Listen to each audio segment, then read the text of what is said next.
the last one I'm going to show you, you don't need to print anything on it because it's an interpretive piece, so the paint goes right onto it. For the watercolor wheel, you do cut it, or you can buy it in 8x11, and then you can program your photocopier to just put it through the special paper part of it. Okay. So the color wheel, everybody understands, no questions about that? Okay, so today we're going to talk about the watercolor techniques on this board here, and I have 9 of them there, but when I got here I realized I forgot the salt, so we're not going to do the salt resist, but I will talk about it. Okay. What I did in my classroom is I showed these techniques, and then I had the students recreate these techniques on a systematic kind of base with squares on the sheet, and they show it to me, or they show it and they have feedback before they finish their last piece. So it's kind of like a stepping process, and the last piece turns out looks like this. This is just one, and that's another one, and that's another one. This is actually the first one that I did here. I'm going to do that today. Okay, the very first, I can take a picture, or Simon will take a picture of that later, and we'll put that on the site too, so you can see. The very first, if you can't see from where you are, it might be a good idea to just stand up and crowd around. The first one I'm going to do is the top left-hand corner, and it's called blending. It's just using 2 different colors and making sure that the paper is quite wet so that the colors blend in together. So I'm going to paint my paper with my water. I'm going to do this very quickly. Okay, I dip it into my blue. I'm going to blend it in. Okay, and then I'm going to choose my red and blend it this way. And depending on the brand of the paint that you choose, there's just different consistencies. This one I don't like as much as the Sargent one that I'm used to using, but Curry's carries both. So you can definitely find them both there. And then the center mixes into whatever the color it is you're mixing. This one would be purple. Okay, that's the blending right up there. Okay, the second one. I think the board's now looking for us to go to above ground art rather than Curry's. Yeah, above ground carries it as well. I think they carry the Sargent one, but they sell it in individual, whereas at Curry's you can buy them as a set of 12 colors. But for me, I like to use just the primaries because it's all about mixing the colors and talking about color terminology that way. So I put something up there to talk about color. Okay, the second one I will show you is called splatter, and you use a toothbrush. These toothbrushes are from the dollar store. I have a bunch there. Don't worry, they're brand new. They're not in my bathroom, so I'll put them into the water like that. Dip it into the color that you choose to use, and your hands will get quite dirty, and you just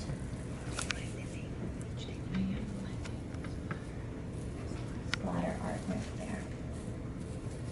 Are you putting the pigments in directly from the bottle, or did you add water? No, I didn't add water. You can definitely add water. This type that I have is quite jelly. So the other one that I was talking about, Sargent, it's in a shorter bottle. I think I have one there, that one there.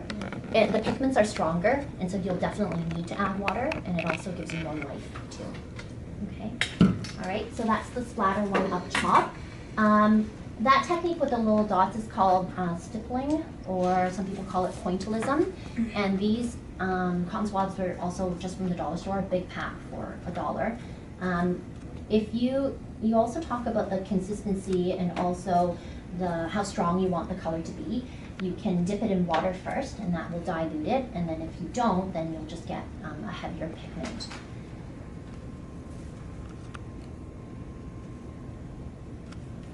While you're doing the stippling, you might want to talk about movement, because as the Ontario curriculum dictates in the art section, that we're talking about all of the elements and the principles of design, and movement being one of them. With this exercise, I've done it many ways. I've done it where it is linked to a literacy assignment, so linked to a story or a book study that we're doing, or literacy circles, and it's an interpretive piece, so you can definitely talk about the mood, talk about setting, talking about all of those things, and then incorporate it into your piece of art. So I've done the stippling in kind of like an organic shape.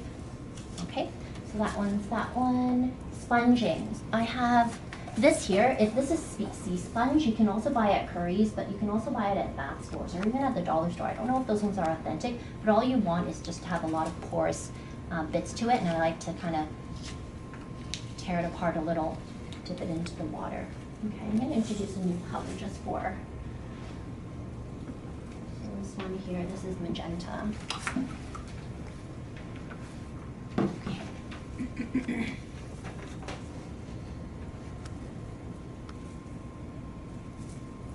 And when you cut it, you want to cut it so that they're porous little bits, so you cut into it to create that, and you don't want it to be too wet either.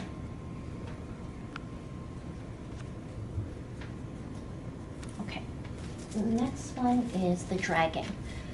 So with the string, you're going to dip it into the water first, and then directly into pigment.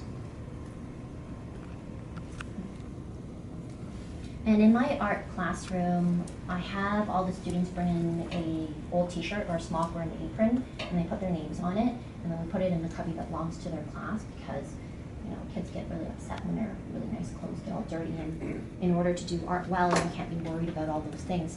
So you place the string onto the paper any way that you want, and then you drag off the page. I'm dipping it in blue after the red, and it's not completely covered. It's going to give me another type of...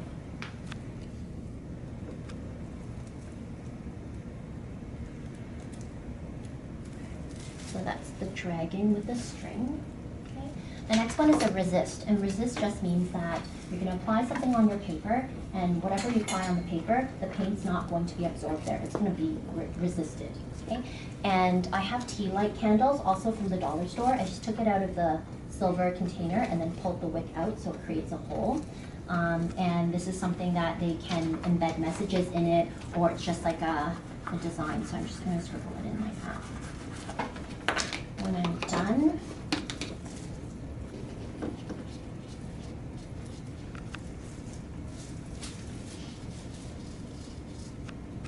There's also masking fluid.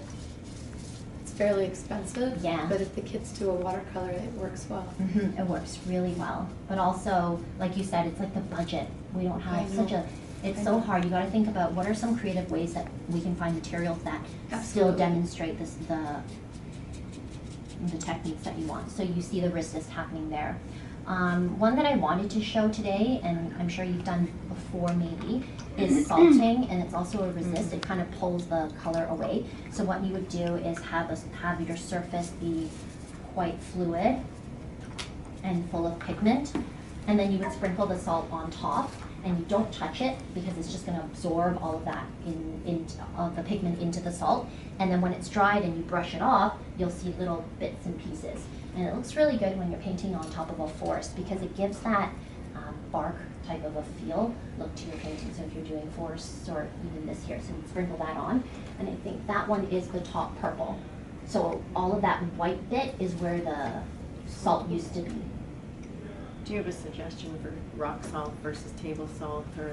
I would definitely do a coarse salt. Coarse salt. Mm-hmm. Anything that's coarse will absorb your paint a lot better. And then also when you brush it off, it gives you a lot of little bits and interesting pieces to it. Isn't there something called like a kosher Yeah, I was salt? just gonna say, kosher salt kosher will work. salts is really, really coarse. Yeah, Yeah. yeah, it's much thicker. I tried to get some salt from the caretakers, but so that's they said not to because it's not salt that's good to be working with. So let's not do that. Yeah. Okay. Let's see. That corner, right-hand corner, I'm gonna show with the straw. Oh, great. And then you brush it off? Not right away. You're gonna Let it wait. dry. It'll be Let the it last dry? thing that you do. Let it dry, and then you're gonna brush it off, and then it'll create that up there, the purple in the center. So you put that on the side. How many periods would it take you to take a class through? I have an art room, so I have students for 2 periods. And in 2 periods, I don't expect this to be done at all because I really want them to go through a planning stage. And I'll show a little assessment piece that I've done also. You can just print it out and use it. And I'll talk a little bit about that before we get started. The second last thing, so of course I'm gonna dump some paint just because of time. I'm doing it so quickly. You're gonna encourage your students to plan, to think about what their message is, think about what they want their end piece to look like, think about what techniques should go on the paper first, which ones should go next, instead of just this randomness. It turns out nice too. There's no proper order, right? It's just whatever. Except for the salt. You don't want to put it in an area where, because you're gonna have to brush it off after. Mhm.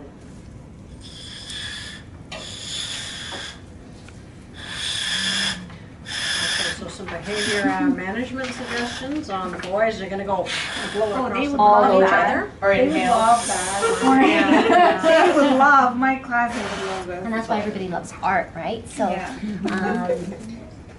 all of that I there. know what's gonna happen. Okay. So do you So- demonstrate all 9 first, and then they do their planning? I do. I demonstrate, in my art classroom, the students that come in, they know that they don't expect to do a project every time they see me. They know they're not gonna get their hands on supplies every time.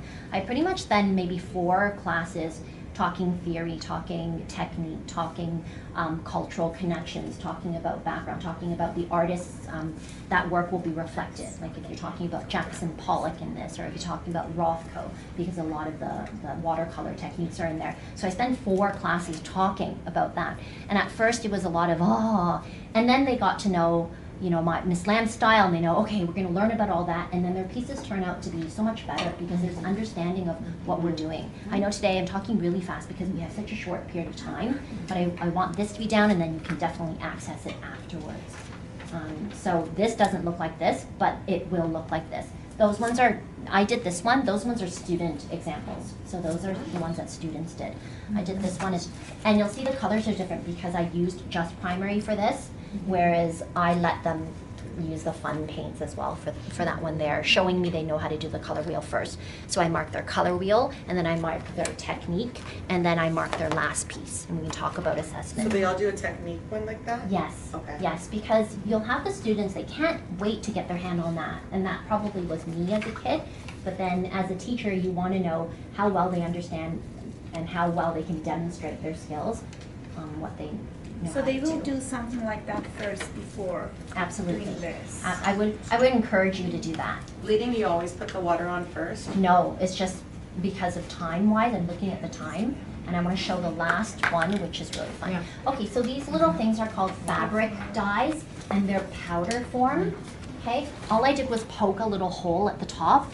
It feels like that. I bought them at the Fabric Land, and so I poked 3 holes at the top, and all you do is sprinkle. And I didn't put enough water, but the middle bottom row, middle column, that's what it looks like. What is it called? Okay. It's I call it a chemical process. So I say the technique that we're using is chemical. And if I had more water, I'll do it one more time. Pardon? Fabric. Fabric Land, correct. What's it called? It's a fabric dye. And they're powder. They're powder. And you want to poke just a couple of holes in it, because if you let the kids do it, they're going to open it all up, and then it's going to get everywhere, and they'll be wasted. They'll last a while. I've had this, I think I've had it all of last year. So what sort of themes have you done to produce a reflective piece or an interpretive piece? With books. So last year we talked about conflict. I was teaching the intermediate art as well, and I know that in their classrooms they were reading about conflict. They did a few novels about conflict, and then also, so they talked about conflict, like self-conflict, outside conflict, that, and then they talked about, you know, what are some colors, what are some themes, what are some things that we can incorporate that show that type of. So what the intermediates did is not only did they do a piece like this, I had them do Sharpie art. So we had black Sharpies, and they drew kind of like, some kids did like an anime type of a scene, and some kids did stick figures or whatever to show conflict, and then we did the color on top. So those were really cool. The reason why I cut the paper this way is just for you to remember that we don't have to do art always on an 8x11. When you change the paper, you change your thinking. When you change what medium you give the kids, their product changes as well. I know that when I did this on a long sheet of paper, I thought, wow, this is cool. It's long this way, and it just changed the way that I was thinking. If you can see, sorry, if you can see from there, that fabric, try to stuff like that. It's very, very interesting, the technique. Okay, I think I've done enough talking already. Can I ask just a question Yeah. about assessment? Because you were yeah. saying that you